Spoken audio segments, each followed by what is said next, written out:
Lecture halls at the University of Juba will be expanded to accommodate newly admitted students, the vice-chancellor has disclosed.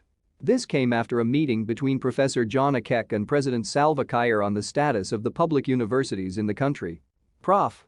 Akec said due to the increase in the number of new intakes this year, the institution has set up plans to widen lecture halls to accommodate the huge number of newly admitted students. He also said the university will graduate about 7,000 students this year. However, he did not specify the date for the graduation ceremony.